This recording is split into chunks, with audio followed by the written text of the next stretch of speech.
Þurft hefur að rýma stóran hluta bæjarins Hönefoss í Noregi í dag þar sem yfirborð árinnar stórelva hækkar hratt. Íslendingur í bænum segir fólk órólegt enda sé leirkenndur jarðvegurinn í hlíðum í kring orðinn laus eftir úrhelli. 36 eru látnir og heilu hverfin í rúst eftir mestu skógarelda á Hawaii í manna minnum. Fellibylur gerði slökkvistarf því sem næst ómögulegt. Formaður Sjálfstæðisflokksins segir gagnrýnisraddir flokkssystkina hans sýna að flokkurinn sé lifandi stjórnmálaafl þótt sumir hafi farið fram úr sér. Hann segir ríkisstjórnina trausta. Í Skagafirði var næturfrost í fyrrinótt, korn- og kartöflubændum að óvörum. Tjón af uppskerubresti gæti numið tugum milljóna króna. Nýtt flokkunarkerfi sorphirðu hefur farið misvel í fólk.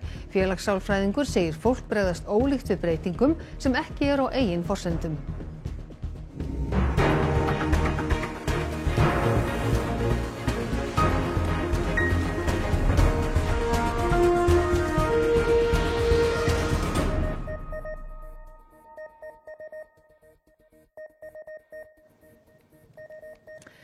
Komið sæl. Íslendingur í bænum Hönefoss í Noregi segir stöðuna þar óhugnanlega. Yfirborð árinnar stórelvu hækkar hratt og hátt í 2000 manns hafa verið flutt á brott.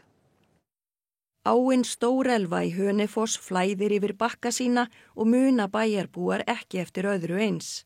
16.000 manns búa í bænum og hafa hátt í 2000 verið flutt á brott af heimilum sínum. Hulda Björk Jóhannsdóttir hefur ekki þurft að flýja líkt og margir nágranna hennar. Hún tók mynd af hamförunum fyrir fréttastofu í dag. Hér búum við, hérna aðeins ofar og hér áin sem leiðast hérna í gegnum bæinn. Það er alveg rosalega mikið vín og allt þetta svæði hérna fyrir neðan er rýmt. Þetta er bara staðan, þetta er svart, það titrar hérna bakkinn undir manni. Þetta er svo óhugnanlegt sko. Hér er bara bakkinn að gefa sig. Hér er fossinn sem vanalega maður sér bara í steinana sem liggja hérna undir. En það er ekki alveg þannig núna. Svona var ástandið þegar Hulda stóð á brúnni yfir Stórelvu. Hætt er við að rafmagn fari af og að neysluvatn blandist skólpi. Hulda og fjölskylda hafa gert ýmsa ráðstafanir í samræmi við tilmæli yfirvalda, safnað vatni á brúsa og hlaðið farsíma. Nú er fólk orðið pínu stressað og ég heyri það á fólki sem ég er búin að hitta í dag að já, það er ekki rólegt. Það er svona passa sitt og tjekka á sínum og náttúrulega fullt af fólki sem búið fyrir að flytja á hótel. Eftir úrkomuna í óveðrinu síðustu daga er flóða og skriðuhættan mest á svæðinu sem er rautt á kortinu. Þetta er ekki eins og Íslendingar þekkja það. Hér er leið og þegar það er búið að vera svona miklar rigningar og svo koma flóðin ofan á það, að þá er jarðvegurinn svakalega slakur og það eru svona skriður hér og það, þó að sé ekki alveg ofan í ánni, þá eru skriður hér og þar í íbúðahverfum og ég sá það bara síðast í morgun í götun okkar. Hér er rosalega mikið sýrnuvælingar. Lögreglan og sjúkrabílar og alls konar alveg á fullu hérna. Þetta er pínu óþægilegt. Það er alveg þannig. Vatn vex enn í ám og vötnum víða í suðausturhluta Noregs. Rauð flóðaviðvörun er í gildi í Drammen þar sem búist er við að vatnavextir nái hámarki á morgun og haldist þannig í nokkra daga. Flætt hefur yfir vegi sem liggja að sveitarbæjum og þorpum og tjónið er metið á 1 milljarð norskra króna enn sem komið er. Upphæð sem jafngildir tæpum 13 milljörðum íslenskra króna. Minnst 36 létust þegar miklir skógareldar lögðu heilu hverfin í rúst á Maui, einni Hawaii-eyju í gær. Draumafrí þúsunda ferðamanna breyttist í martröð. Gervihnattamindir sýna eyðilegginguna á Maui best. Lahaina, ferðamannabær með ríka sögu, er í rúst. 300 byggingar hið minnsta eru gjöreyðilegðar. Slökkvistarf gekk mjög erfiðlega vegna fellibylsins Dóru og eldarnir sem ekki er vitað hvernig kviknuðu eyðilögðu allt sem fyrir þeim varð. Þjóðvarðarlið Bandaríkjanna hefur verið kallað til aðstoðar. Of seint og of lítið segja sumir. It's going to take years for fix. Years. This is not even the worst of it. Still get dead bodies in the water floating and on the seawall. They've been sitting there since last night. We've been pulling people out since last night. Trying to save people's lives. And I feel like we're not getting the help we need.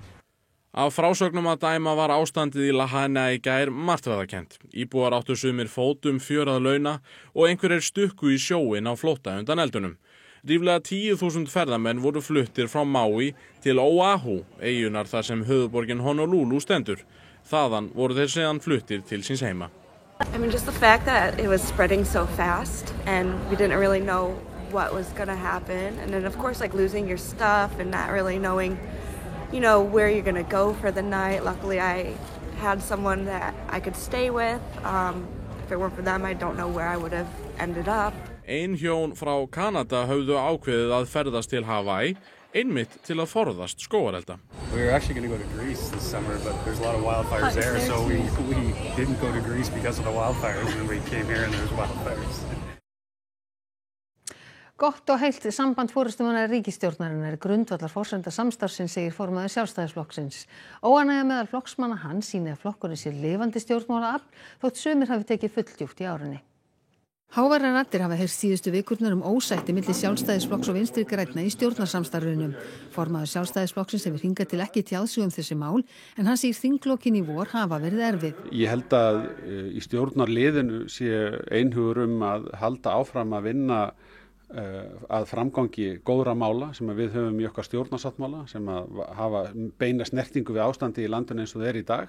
Óánægjuraddirnar hafa flestar komið úr röðum Sjálfstæðismanna sjálfra sem hafa sagt flokkinn hafa gefið allt of mikið eftir í samstarfinu og að eitthvað þurfið að breytast ef halda í samstarfinu áfram. Mér finnst þessi umræða meðal annars sýna það að við erum lifandi stjórnmálaafl. Við erum með öfluga talsmenn og við erum flokkur sem er á lífi og hann er með skoðanir og hann vill framfarir fyrir landið.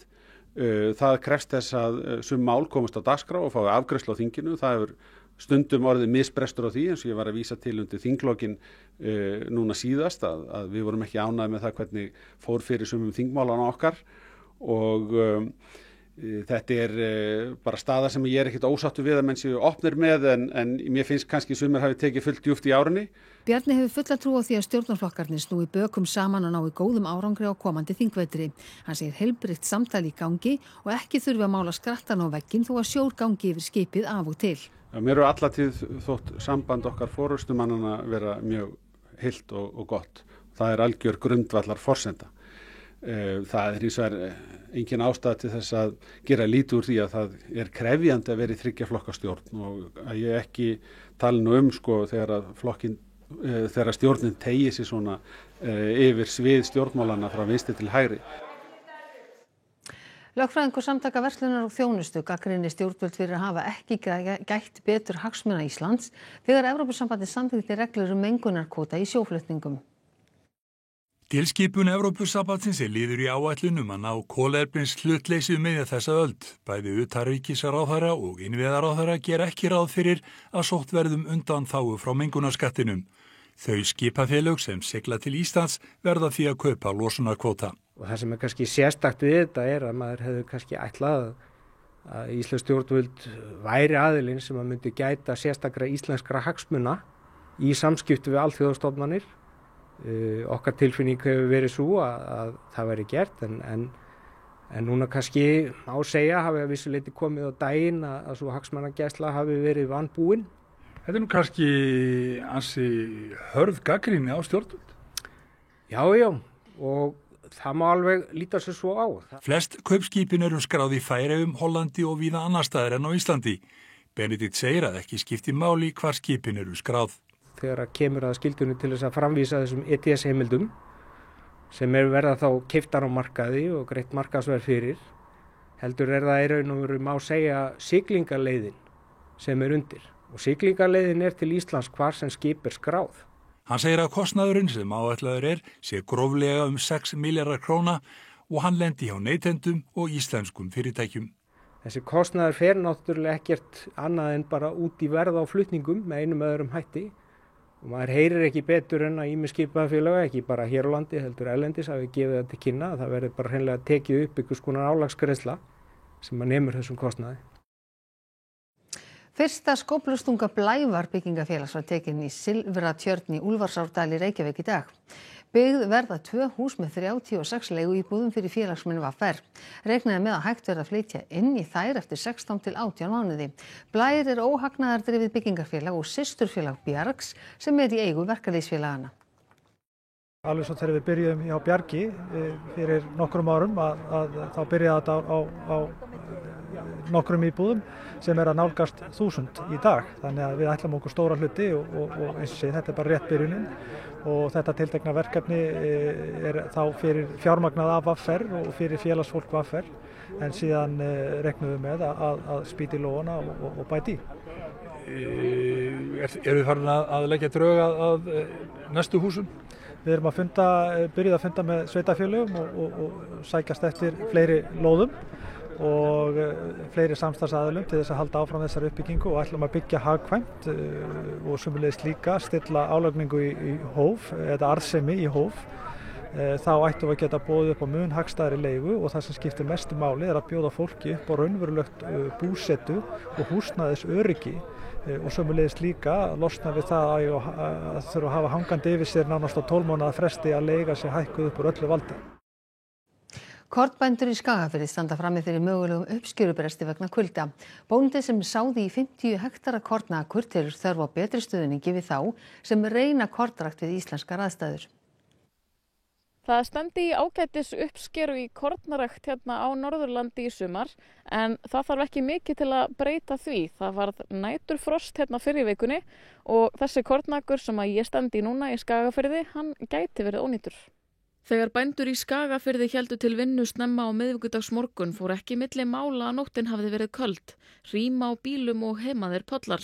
Bessi Freyr Véstensson sem er með bæði kartöflu og kornarækt í Skagafirði sagði kartöflurnar virðast í sæmilegu standi þó þær væru enn heldur smáar. Kuldi í sumar hefur hægt á vextinum og vegna bleitu og kulda í vor fór útsæði heldur seint í jörðu. Og svo var júní var bara frekar svalur og kaldur sko. En við skulum kíkja undir og sjá hvað er að sjá hérna. Sérðu hérna eru fáa kartöflur. Jæja, það eru hérna 6-8, en þetta þarf svona mánuði viðbót. Hansum og aðrir kartöflubændur í firðinum bindur vonir við hlýjan og sólríkan ágústmánuð. Hann er ekki eins bjartsýnn varðandi kornakrana sem eru á láglendi þar sem oftar kemur frost í jörðu. Að öllu líkingum hefur það haft áhrif á kornþroska hér og við vitum það ekki fyrir eftir nokkra daga hvort að þessi uppskeri sé runni bara ónýt. Þá kemur í ljós hvort kornvöxturinn hafi staðnað í frostinu. Stærsti hluti kostnaðarins við kornrækt er lagður út af vori en þeirri fjárfestingu fylgir talsverð áhætta. Ef uppskeran brestur er engar bætur að fá. Þannig að það er búið að leggja út ykkur 7-8 milljónir og við áttum vona á að þetta kannski myndi gefa 200 tonn af kornvöru. Stjórnvöld hafa lýst yfir vilja til að efla kornrækt verulega á næstu árum. 2 milljarðar verði settir í búgreinina til að auka fæðuöryggi og sjálfbærni. En í landi þar sem veðrið kemur fólki oft á óvart hafa bændur talað fyrir því að taka ætti upp bótakerfi líkt og þekkist í akuryrkju víða erlendis. Við sem stundum kornrækt, við megum aldrei sá meira en við höfum efna á að tapa í rauninni. Og mátt ekki taka stærri áhættu en að þú kannski þolir ef illa fer að þú standir að þér. Vaskir sjósundskappar stungu sér til sunds í Nauthólsvík núna klukkan 7. Þaðan ætla þeir að synda yfir í Kópavog og tilbaka. Leiðin er 1,1 kílómetri og sjórinn er kaldur frá 10 til 13 gráður. Til að tryggja að enginn fari sér að voða fá sundmönnum til bátafylgd og sér björgunarsveitin ársællum hana. En Arnar Björnsson fréttamaður og Kristinn Freyr Magnússon kvikmyndatökumaður er borð í einum bátnum. Já, Arnar, hvernig fer sundið af stað? Það fer ljómandi vel á stað. Það er alveg greinlegt að þeir sem eru að synda hérna eru þaulafðir sundmenn og virðast fara létt með þetta. En hérna hjá mér er Hinrik Ólafsson leikari sem er búinn að stunda sjósund í mörg ár. Hvað er það sem að gera það verkum að menn endast alltaf til að fara alveg saman hvernig veðrið er? Já, það er bara þessi vellíðan sem að fær að vera í köldu vatni. Það er alls konar boðefni sem að heilin leysir frá sér, serotonín, dópamín og öll þessi góðu boðefni sem okkur vantar nútímamannin. Og svo er þetta bara skemmtilegt, þetta er áskorun fyrir huga og líkama. En þeir sem eru að synda, þetta eru hvað 100 manns og þeir hafa 45 mínútur til að skreppa yfir í Kópavog og tilbaka. Já, þetta eru 45 mínútur. Ef þú ert lengur en það, þá ertu greinilega ekki í þjálfun. og við leggjum svona mörkin við það. Maður að sjá menn fara þetta bara hreinlega bara eins og bara kappakstursbíll hérna yfir. Já, sumir eru hraðsyndir og aðrir eru bara að fara og njóta. Það bara þannig. En hversu margir að stunda sjósund á Íslandi? Hafið þið hugmynd það? Sko, í sjóbaðsfélagi Reykjavíkur eru nokkur hundruð manns. Ég áætla að séu svona 4-5 þúsund manns sem stunda þetta einhverju leyti. Og eru margir sem eru hér nánast daglega? Já, ég myndi segja að já, það eru nokkur hundruð manns sem koma hérna allan á þessu hring daglega, sko. Það eiginlega eykst á haustin, sko. Og konur virðast vera miklu duglegri til að taka það? Já, og svona bara fljótt að litið, 90% konur sem stunda sjósund og þetta kvennasport. Það bara ekkert annað. Ég held við förum að ljúka þessu héðan. Henrik búin að vera hérna með mér á bátnum. Ég í góðri fylgd við Kristín. Þeir held mér í borðstokkinu og passa mig vel og þá ætlar hann að bregða sér úti. Góða ferð. Takk fyrir.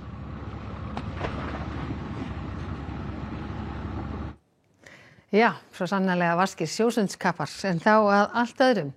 Dularfullt mál skekur smábæ í Ástralíu. Kona á 50-aldri grunuð að hafa eitrað fyrir fyrrum tengdafjölskyldu sinni með þeim afleiðingum að 3 eru látnir. Konan bauð fólkinu í mat 29. júlí og fljótlega urðu þau alvarlega veik. Fyrrum tengdaforeldrar konunnar létust af veikindunum auk systur tengdamóðurinnar. Eiginmaður systurinnar prestur í smábænum sem í Viktoríuríki. Hann liggur þungt haldinn á spítala. We're deeply bereaved by what has happened, but we rely on our God to give us hope and comfort at this time. Talið að fólkið hafi orðið veikt af völdum eitraðra sveppa. Margt þó enn á huldu og málið í rannsókn. The 48-year-old is, well, yes, she is, and she is because she cooked those meals for us, for those people that were present. Now again, she hasn't presented with any symptoms, but we have to keep an open mind in relation to this, that it could be very innocent, but again, we just don't know at this point. Skiptar skoðanir nýtt flokkunarkerfi sorphirðu meðal höfuðborgarbúa. Félagssálfræðingur segir mikilvægt að báðir aðilar málsins, heimilin og sorphirðan, standi við sitt í samfélagsbreytingum sem þessum. Skylt varð að flokka heimilisúrgang í 4 flokka með lögum hringrásarhagkerfi sem tóku gildi í byrjun árs. Flokkarnir eru 4, blár fyrir pappír og pappa, grænn fyrir plastumbúðir, brúnn fyrir matarleifar og grár fyrir blandaðan úrgang. Byrjað var að dreifa 9 tunnum á höfuðborgarsvæðinni í vor og áætlað að öll heimili verði komið 9 tunnur í september. Þetta flokkunarkerfi virðist þó kalla fram alls konar tilfinningar hjá fólki. Íbúar í Vesturbænum voru þar engin undantekning. Mér finnst að svona skjóta svolítið skökku við að við séum fara að vinna fyrir einhverja vinnslu sem ætlar að fara að selja afurð og við þurfum að taka þetta á okkur og ég get ekki séð hvernig við eigum að þurfa að gera það. Þannig að það eru margir vankantar á þessu ennþá og ég er hrædd að ef það verður ekki leyst úr þeim að þá verður fólk þreytt á þessu og nenni ekki að flokka almennilega. Finnst það bara virkilega þægilegt. Ég byrjaði að nota það alltaf og ég að fylla 2 svona poka á viku og mér þykir þetta bara mjög góð þróun. Félagssálfræðingur segir breytingar alltaf fara mismunandi í fólk. Svo gott skólabókardæmi það hvernig utanaðkomandi breytingar gera eitthvað sem var ómeðvitað meðvitað. Þessi hegðun að fleygja sorpi svo automatísk og hún svo vanabundin og leið og eitthvað utanaðkomandi krefur okkur til að breyta vana þá þurfum við að fara að nota aðra stöðvar í heilan sem við erum ekki vön að nota endilega sem að gerir bara hegðunina orku frekari. Ragnar segir mikilvægt í samfélagsbreytingum eins og þessum að allir standi við sitt. Og ég hef enga trú á því að Íslendingar verði fyrsta þjóðan til að klúðra þessu. Þjóðirnar í kringum okkur hafa verið að flokka á þennan hátt í 20-30 ár. Já, það er nefnilega það. Við viljum ekki klúðra þessu. En við sem flokkum hefum eflaust öll staðið fram fyrir því að veit ekki hvað á að fara hvert. Ég tók nokkra hluti saman sem að fólk hefur verið í vandræði með. Til dæmis pilluspjöld sem eru samsett umbúðum. Mér var sagt að þetta ætti að fara í plast. En þetta samt oft til vandræða, líkt og aðrar samsettar umbúðir.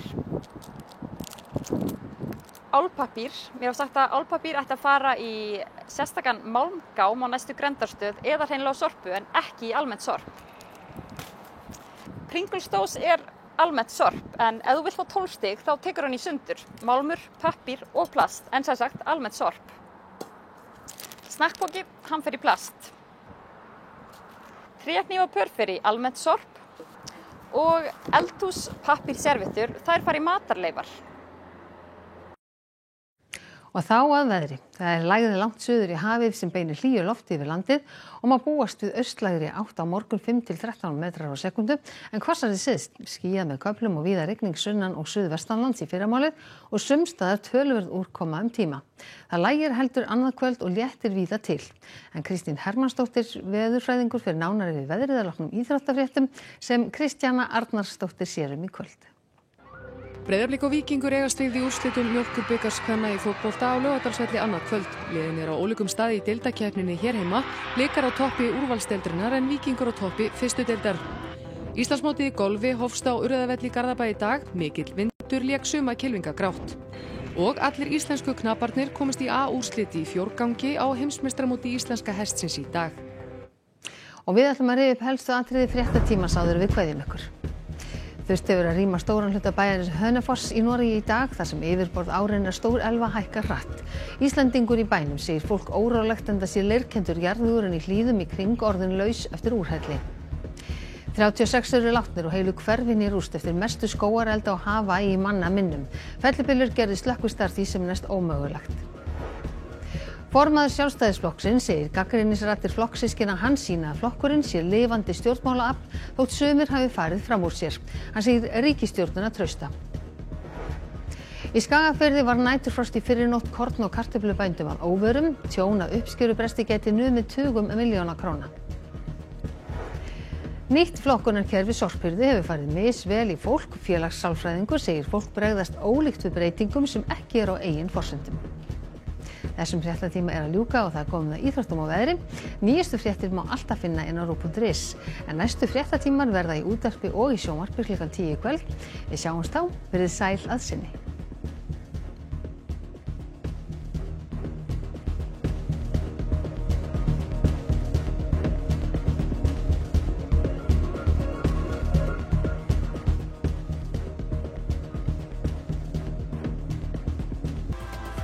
HM í nótt og á morgun. Klukkan 1, Spánn, Holland og klukkan 7:30, Japan, Svíþjóð. Ekki missa af HM kvenna í fótbolta í beinni á RÚV. A cozy night in. Sunlight. Cheesy mushroom flatbread. And an ice-cold Coca-Cola. That's my recipe for magic. Láttu ekkert